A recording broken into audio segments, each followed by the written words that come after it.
ada di sini? Bulan biasanya cuman terkadang sih 100.000, 200.000 buat kebutuhan sehari-hari itu belum cukup. Ini sangat memprihatinkan sekali, Mbak. Semalam-malamnya kita belajar menggunakan lampu dari sumbu.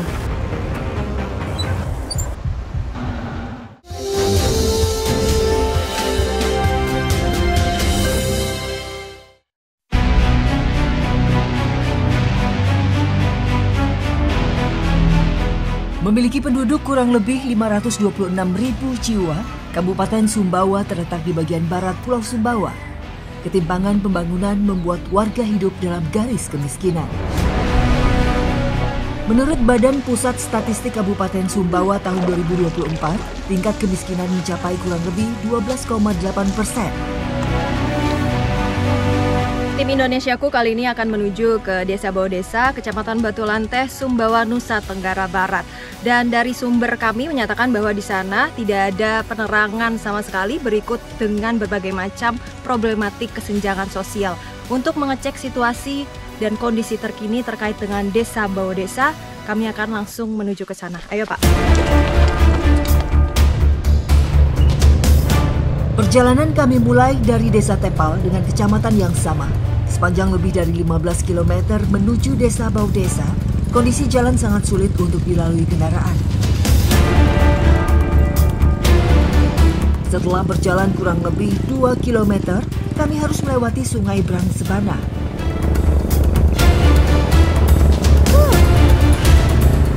Amat sangat membahayakan jikalau warga desa harus melalui sungai yang ada di sini, dikarenakan seringkali motor para warga yang ada di sini terseret arus sungai. Ayo Pak, jalan lagi pelan-pelan. Beruntung, kondisi air sekarang sedang surut. Namun saat hujan tiba, ketinggian air bisa mencapai 3 meter. Dan warga terpaksa menunggu 2 jam hingga 2 hari sampai air surut kembali. Sulitnya akses membuat warga sering terisolasi. Padahal, jalan inilah yang menjadi akses satu-satunya keluar dan masuk warga Desa Bawdesa untuk menjual hasil bumi mereka.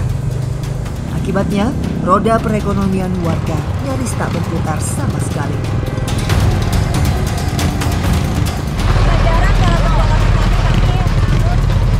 Jalan yang dimana terdapat truk-truk yang biasanya mereka itu mengambil hasil panen bumi. Dan bisa dibayangkan kalau misalnya infrastruktur jalan ini bagus, mungkin akan mempermudah mereka dalam pengiriman hasil panen bumi ini. Perjalanan menuju Desa Bawdesa membutuhkan waktu kurang lebih 2 jam. Namun, saat hujan tiba, bisa mencapai 5 jam perjalanan. Padahal, jalan ini menjadi penghubung 3 desa. Desa Bawdesa, Desa Batu Rotok, Desa Tangkan Kulit dengan kecamatan yang sama.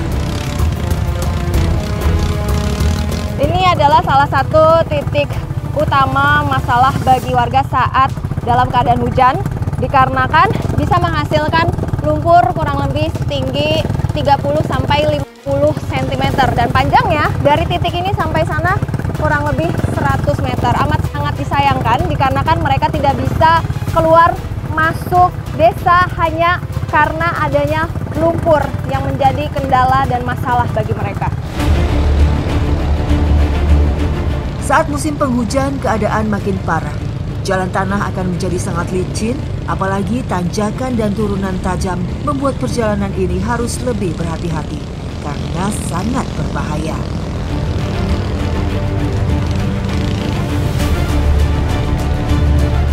Entah sudah berapa kali warga meminta perbaikan jalan, sayangnya hingga kini tak kunjung ada jawaban.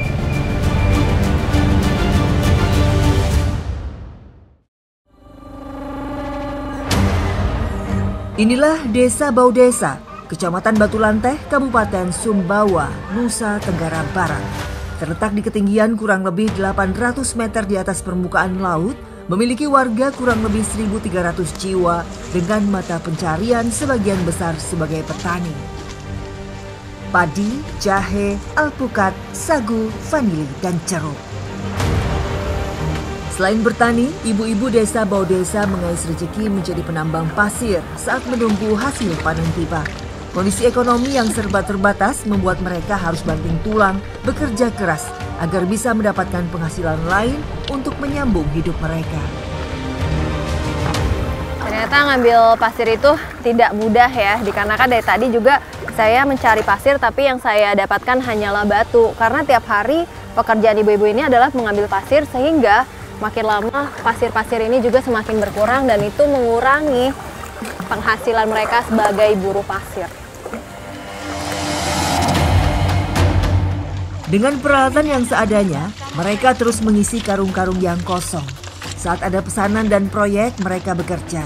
Biasanya untuk membangun rumah dan proyek jalan desa. Jadi setelah mengambil pasir, ini ada beberapa campuran, diantaranya ada batu-batu ini yang harus dipilih karena nanti yang diambil itu dan yang dipergunakan adalah pasirnya. Jadi kami harus membuang-buang batunya lagi. Nah, sampai yang diambil pasir yang seperti ini. Dengan semangat mereka mengumpulkan dan memasukkan ke dalam karung. Salah satu pekerja, Liyawati, putus sekolah dan terpaksa menjadi buruh tambang pasir untuk membantu ekonomi keluarganya yang serba sulit. Kakak kerja kayak gini udah dari kapan? Udah 10 tahun. 10 tahun. Keluar SD. Emang kakak nggak lanjut sekolah lagi gitu? Enggak sih, soalnya nggak punya biaya untuk sekolahnya karena orang tua. Emang kakak kayak gini dibayar berapa sih? Kalau biasanya satu belik itu 10.000 Kak. Belum nyampe sama 100.000 sehari. Sebulan kakak biasa pegang berapa? Sebulan biasanya cuman terkadang sih 100.000, 200.000 Kak. Dan itu buat keluarga? Saya buat keluarga, buat kebutuhan sehari-hari itu belum cukup Kak. Kakak emang nggak pengen apa misalnya kayak teman-teman yang lain udah bisa namatin SMP, SMA? Pengen sih tapi udah terlanjur Kak sekarang. Nggak bisa karena orang tua saya sakit udah 3 tahun. Sedih nggak? Sedih. Sedihnya gimana? Sakitnya sudah 3 tahun saya nggak tahu harus ngomong apa lagi Kak. Sampai orang tua saya, bapak saya harus banting tulang bekerja sendiri, saya yang jagain orang tua saya di rumah sendiri Kak. Seandainya kakak dapat kesempatan bisa sekolah lagi, kan sekarang ada paket C, paket B, kakak masih mau nggak sekolah? Mau sih. Berarti kakak sebenarnya mau lanjut ke pesantren ya? Selain faktor akses jalan yang harus dipenuhi oleh pemerintah, ini juga dibutuhkan yang namanya pendidikan. Dikarenakan banyak sekali khususnya warga desa yang berada di pelosok itu tidak mengetahui adanya program pemerintah seperti paket C, paket B yang bisa memudahkan mereka untuk sekolah. Setelah semua karung terisi pasir, kemudian dibawa ke tempat penampung pasir. Upah buruh tambang pasir dipatok Rp10.000 per karung dengan berat kurang lebih 15 kg. Rata-rata sehari mereka mendapatkan 6 karung, artinya 60.000 yang bisa mereka bawa pulang. Namun pekerjaan itu tak setiap hari didapat. Saat ada pesanan saja mereka bekerja. Jadi dalam sehari biasanya ibu-ibu ini akan bolak-balik dari sungai menuju ke tempat penampungan pasir sampai 5 kali. Ini saya berat aja 5 kilo, itu udah keberatan banget. Belum lagi jalannya kayak gini. Apalagi seperti ibu ini yang beratnya bisa mencapai 15 sampai 20 kilo. Tapi susah payah dan jerih payah yang seperti ini itu hanya diupahin 10.000 saja per bilik ini. Bisa dibayangkan ironinya untuk mendapatkan hasil yang tidak setara dengan jerih payah ataupun keringat yang dihasilkan oleh ibu-ibu warga desa Bau Desa.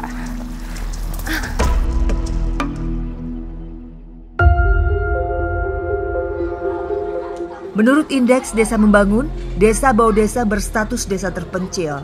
Warga Bau Desa berharap memperoleh hak yang sama.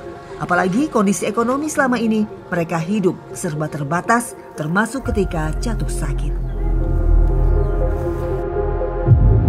Pak, ini jadinya sakit apa, Pak? Ini pasiennya sakit stroke, Mbak, karena tekanan darah tingginya 200. Jadi pasiennya stroke, Mbak. Nah ini terus solusinya gimana nih Pak? Ini karena kita terbatas alat medis di sini, Mbak, harus kita rujuk ke puskesmas. Jadi bawanya gimana nih Pak? Nanti kita minta tolong keluarga atau warga di sini untuk tandu kita jalan. Ya udah Pak, ini daripada lama-lama kan kasihan juga ya pasiennya, langsung dibawa aja kali ya Pak? Iya. Ya. Kondisi ekonomi yang sulit membuat warga sering mengkonsumsi garam yang berlebihan. Akibatnya, mereka terkena hipertensi yang menyebabkan stroke. Akses jalan yang rusak membuat warga sangat kesulitan membawa pasien keluar desa. Ditandu menjadi salah satu cara untuk membawa pasien sampai ke titik di mana mobil bisa menjemput. Jadi warga di sini juga biasanya untuk pergi ke puskesmas atau rumah sakit terdekat, mereka harus menyewa ke mobil kurang lebih harganya 3 juta kalau musim kering. Kalau musim kemarau seperti ini. Tapi kalau musim hujan itu bisa mencapai 5 juta rupiah. Bayangkan pasien sedang sakit, tapi mereka juga harus merogoh kocek yang dalam hanya untuk pergi ke rumah sakit. Saat musim penghujan datang, jalan yang masih berupa tanah merah tak dapat dilalui kendaraan roda 4. Warga pun secara bergotong royong bergantian menandu pasien sejauh 20 km di titik ambulan atau mobil bisa menjemput. Kondisi seperti ini sangat tidak layak dikarenakan ini sangat membahayakan bagi pasien maupun warga desa yang berada di sini. Jikalau pemerintah bisa setidaknya memberikan bantuan seperti ambulans untuk mengantar jemput pasien yang sedang sakit, ini sangat membantu warga desa yang ada di sini. Saat kemarau, hanya kendaraan roda 4 saja yang memiliki jarak tanah dengan sumbu roda yang tinggi yang bisa masuk ke desa. Jadi kami hanya bisa membantu sampai sini saja dikarenakan jarak puskesmas terdekat itu mencapai 60 km. Dan di sini sudah terlihat ya kondisi jalan juga masih tidak layak dan kami tidak bisa membayangkan bagaimana keadaan pasien ketika memasuki mobil yang seperti itu. Jarak puskesmas yang jauh, kurang lebih 60 km, biasanya kendaraan roda 4 membutuhkan waktu 5 jam agar sampai ke puskesmas yang terletak di kota Kecamatan Batu Lanteh.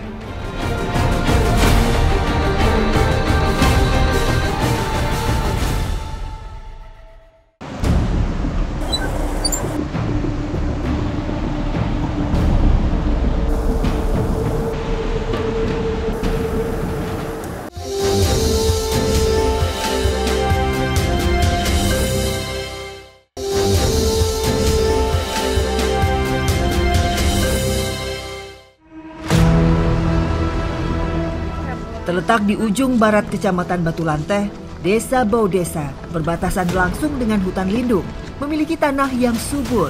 Pohon jeruk tumbuh subur di sini. Setelah berjalan kurang lebih 3 km, akhirnya kami sampai di kebun jeruk yang siap untuk dipanen.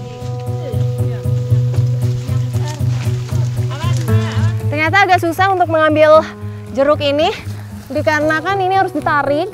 Kemudian kita juga harus berhati-hati takut tertimpa dari jeruk ini, karena ini lumayan beratnya bisa 1-2 kilo.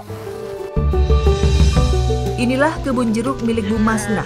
Tanah yang subur membuat berbagai jenis pohon tumbuh, salah satunya jeruk. Biasanya warga lebih memilih menanam pohon jeruk yang berjenis jeruk Bali karena cocok di cuaca hangat dan kering. Ternyata nggak gampang menjadi ibu-ibu warga Desa Baudesa, karena untuk narik ini perlu kekuatan yang tinggi, apalagi dengan kecuraman yang tingginya di atas 800 mdpl. Pohon jeruk Bali ini ditanam secara tumpang sari. Usia panen sekitar 6 hingga 7 bulan setelah ditanam dan selanjutnya bisa berbuah setiap 1 tahun sekali. Satu pohon bisa menghasilkan 300 hingga 400 buah sekali panen. Beratnya tantangan kehidupan tak membuat buruh patah semangat. Salah satunya Bu Hawiyah. Sebagai buruh serabutan, semua pekerjaan ia lakukan demi nafkah keluarganya. Ibu Hawiyah, di sini ibu ngeburu tuh udah berapa lama? Sudah 5 tahun, 6 tahun. Nah, upahnya itu gimana Bu di sini tuh? Kalau full harinya itu 50, kalau setengah hari 25. Sebulan? Tergantung ada pekerjaannya itu. Enggak setiap hari. Oh, jadi berapa sebulan tuh? Kalau sebulan bisa ada 300. Emang cukup Bu buat kebutuhan harian Ibu? Cukup tidak cukup terpaksa aja. Perasaan Ibu, terus harapan Ibu deh. Ibu misalnya pengen apa sih ke pemerintah tuh gitu? Ya pinginnya jalan bagus, itu supaya jeruk itu bisa dijual kalau jalannya sudah bagus. Supaya upahnya naik. Satu buah jeruk bali utuh ukuran sedang dapat memenuhi 100% kebutuhan harian vitamin tubuh kita. Memiliki antioksidan kuat yang sangat baik untuk sistem kekebalan tubuh untuk membantu melawan virus dan bakteri.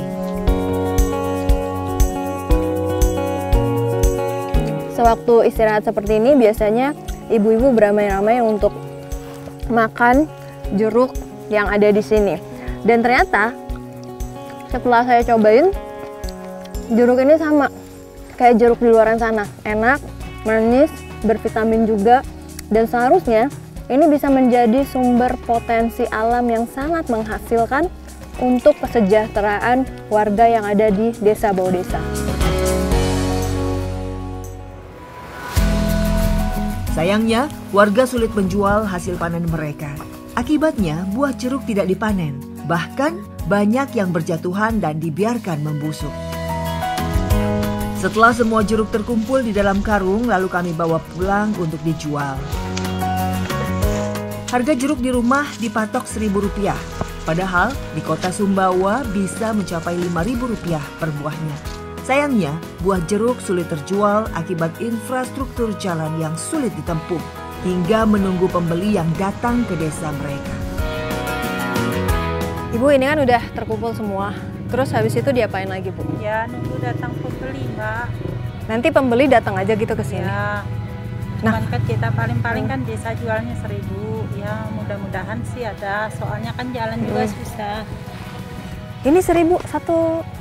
Ya, soalnya jalan, jarak jauhnya jalan juga jauh. Aduh, sayang banget. Ini sangat ironis sekali karena satu buah jeruk ini harganya Rp1.000 di sini. Jika dibandingkan dengan di Jakarta, kemungkinan satu buah jeruk ini bisa 10 bahkan sampai 50.000 untuk jenis jeruk yang bagus. Mungkin kalau misalnya harganya bagus dan jalannya juga diperbaiki, ini bisa meningkatkan sumber penghasilan sebagai salah satu utama kesejahteraan masyarakat yang ada di sini.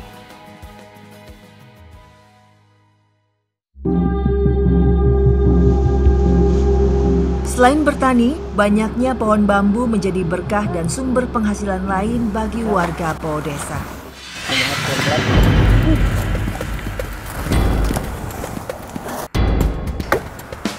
Bambu tali atau biasa disebut bambu apus ini merupakan jenis bambu yang tersebar luas di Indonesia dan Asia tropis. Bambu ini banyak digunakan sebagai bahan baku pembuatan kerajinan tangan. Tak cukup hanya ditebang, bambu harus dibersihkan dari ranting-rantingnya. Jadi sebelum dibentuk kerajinan, terlebih dahulu dipotong kurang lebih 60 cm agar nanti potongan-potongannya ini rata. Setelah terpotong menjadi beberapa bagian, bambu kami bawa pulang untuk dijadikan kerajinan.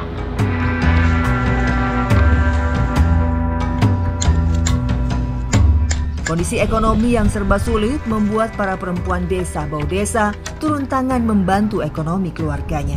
Membuat anyaman dari bambu, tepih atau biasa disebut tampah merupakan keterampilan mereka. Sebelum dianyam, bambu harus dibelah dengan ukuran 0,5 hingga 1,5 cm dan dengan panjang 50 cm. Agar mudah dibentuk, bambu dibelah menjadi dua kemudian diserut sampai tipis. Jadi untuk menipiskan bambu menjadi seperti ini, itu menggunakan alat yang namanya sangat. Dan ini harus berulang-ulang supaya nanti ukurannya juga sama dan tipisnya juga sama sehingga menjadi anyaman. Proses penganyaman tidak mudah. harus sesuai dengan pola yang akan dibuat. Dan ini membutuhkan keterampilan dan ketelitian. Agar anyaman ini menjadi bulat seperti ini, jadi kami harus memotong menggunakan alat yang namanya rampana ini dan juga uter. Kalau di modernnya mungkin bernama jangka. Sebenarnya banyak potensi yang sudah dilakukan warga Bau Desa yang seharusnya bisa membantu perekonomian mereka. Sayangnya, selain harganya murah, mereka sulit memasarkannya. Salah satunya Murinda. Ia tak menyerah dengan keadaan, terus memutar otak untuk mendapatkan tambahan penghasilan demi mencukupi kebutuhan dapur keluarganya. Kalau misalnya ibu bikin tepi kayak gini kan tadi prosesnya panjang, ya susah juga. Emang ibu dibayar berapa kalau jualan tepi gitu? 10.000 satu. Emang cukup Bu buat kebutuhan harian? Cukup enggak cukup. Itu karena itu hanya kemasukan kita sehari-hari. Kebutuhan anak sekolah, untuk beli buku, beli pulpen. Terus apa lagi Bu? Untuk beli beras, beli sayur. Kalau kita rinci dari ini mana cukup 10.000 satu hari, kan punya anak 2. Saya minta pertinjauan perjalanannya supaya bagus, supaya perjualan tepi kita itu bisa bertambah harganya nanti kalau jalannya sudah baik, sudah bagus. Itu harapan kami dari masyarakat. Inilah faktanya, hasil keringat mereka hanya dihargai Rp10.000. Padahal sehari, satu orang hanya bisa menghasilkan 1 tepi saja. Jalan yang sulit membuat pengrajin susah menjual hasil mereka. Apalagi saat musim penghujan, jalan tanah merah tak dapat dilewati kendaraan. Dan mereka terpaksa menyimpan sampai musim kemarau tiba. Sila kelima Pancasila adalah keadilan sosial bagi seluruh rakyat Indonesia. Nyatanya, keadilan sosial ini tidak sampai ke pelosok negeri. Dan ironinya, seperti harga tepi ini di sini hanya Rp10.000 saja. Faktanya, di kota-kota besar bisa mencapai Rp50.000. Mungkin pemerintah bisa mengkontrol dan juga mengawasi dari segi harga penjualan produk-produk UMKM agar keadilan bisa mencapai ke pelosok negeri.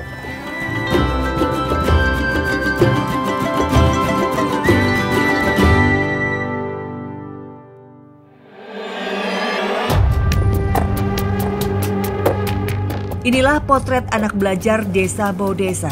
Kondisi desa yang belum pernah tersentuh listrik negara memaksa warga membuat penerangan dengan turbin air.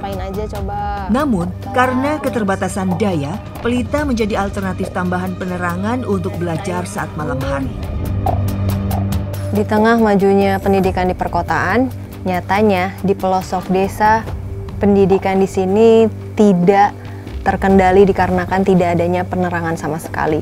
Bisa dilihat anak-anak di sini belajar hanya dengan menggunakan sumbu sebagai penerangan mereka. Dan ini amat sangat mengkhawatirkan dikarenakan mereka harus bersusah payah untuk menulis dan juga belajar. Hidup di pelosok desa, jauh dari perkotaan, seakan pemerintah menutup mata tentang keadilan. Sehingga warga harus berjuang sendiri untuk mendapatkan penerangan. Ibu kan ngajarin anak-anak juga udah lama ya Bu ya? Kira-kira ini kan kondisinya sangat memprihatinkan kan? Menurut Ibu gimana tanggapannya Bu? Kaitan dengan belajar malam anak-anak ini, di sini sangat memprihatinkan sekali Mbak. Seperti yang Mbak lihat ini, semalam-malamnya kita belajar menggunakan lampu dari sumbu. Yang minyak tanah. Minyak tanahnya itu pun kita perolehnya sangat jauh Mbak, sangat sukar sekali. Harus kita beli di Sumbawa. Nah, terus dari Sumbawa sampai ke Batu Dulang. Terus dari Batu Dulang baru kita pikul ke sini Mbak, untuk minyak tanahnya untuk bisa nyala lampu ini. Tapi kan di sini kan emang susah banget Bu listrik.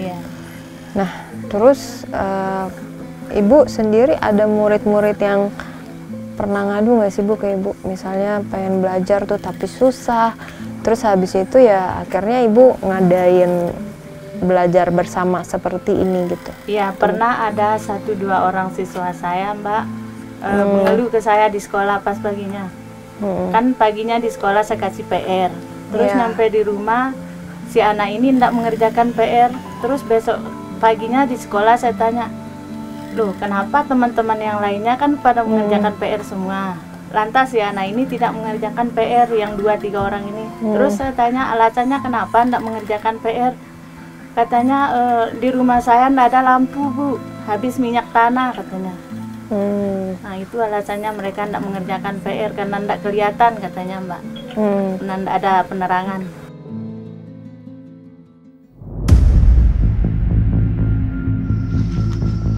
Sejak era kolonial Belanda, warga desa Baudesa bermukim, namun hingga saat ini mereka belum juga merasakan listrik negara. Warga pun harus berjuang sendiri untuk mendapatkan energi listrik. Salah satunya Pak Supratmanto. Setelah melakukan perjalanan kurang lebih 30 menit, akhirnya kami sampai di tempat turbin air yang akan diperbaiki. Dikarenakan karet ini sudah patah dan ini yang menyebabkan dinamo pada turbin ini tidak berfungsi sehingga aliran listrik padam. Ya, memang harus rutin memeriksa kinerja perangkat dan aliran airnya. Dinamo listrik, kincir air, dan karet penghubung kincir harus sering dikontrol agar berfungsi baik.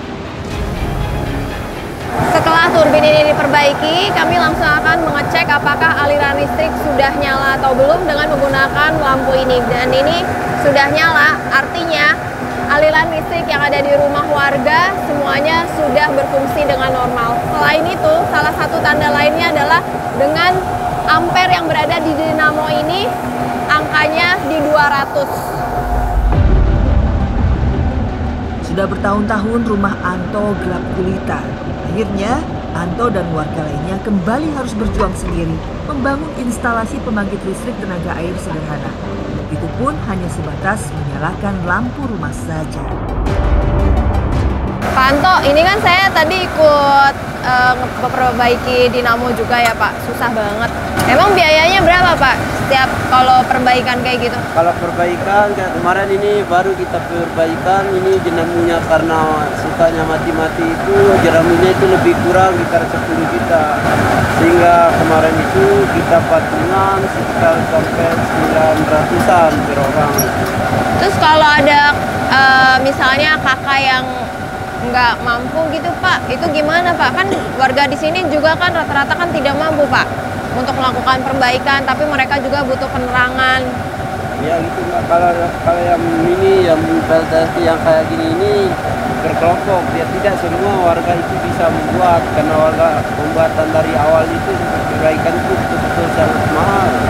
Harapan saya kepada pemerintah kabupaten, pemerintah provinsi, pemerintah pusat, mohon untuk diperhatikan kita kaitan dengan kelistrikan ini, karena banyak kegiatan-kegiatan yang tidak bisa kita laksanakan karena kelistrikannya contohnya di malam hari itu kita gelap gulita, meskipun ada yang kelompok ini hanya bisa mati hidup sehingga aktivitas itu tetap tidak bisa jalan.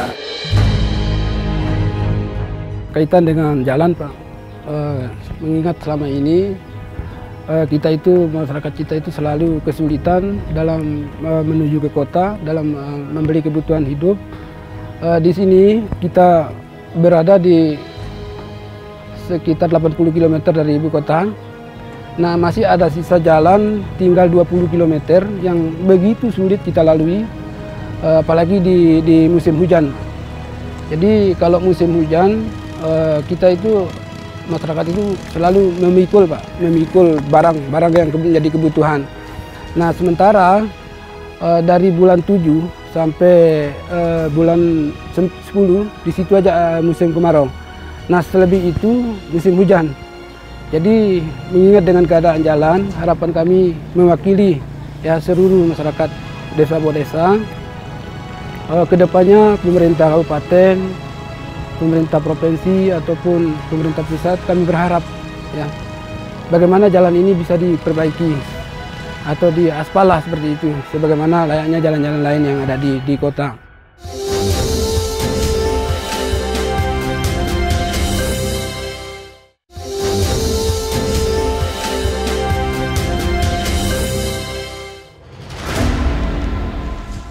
Memiliki tanah yang subur dan kekayaan alam yang melimpah tak membuat warga desa Baudesa hidup sejahtera. Mereka seakan berjuang sendiri untuk menyambung hidup. Perhatian dari pemerintah kini dinantikan warga agar sejahtera tak lagi hanya jadi sekedar kata yang tak nyata.